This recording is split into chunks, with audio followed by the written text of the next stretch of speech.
2026 যারা নতুন মাধ্যমিক পরীক্ষা দিবে তোমাদের ইতিহাস সিলেবাস সম্পর্কে আজকে তোমাদের বোঝাবো।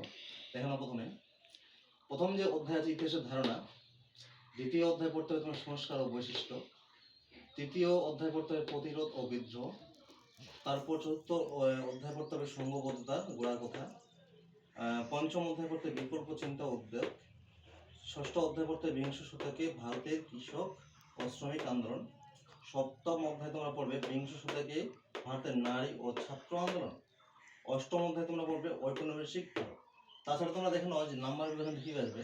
বিভাগ ক থেকে শর্ট আসবে 20 নম্বর থাকবে এখানে।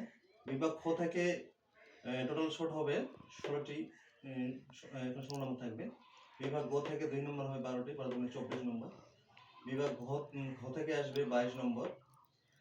বিভাগ ও থেকে আসবে টোটাল 8 নম্বর। এই মিলে 90 নম্বরের মধ্যে তোমাদের পরীক্ষা হবে। Thank you very much.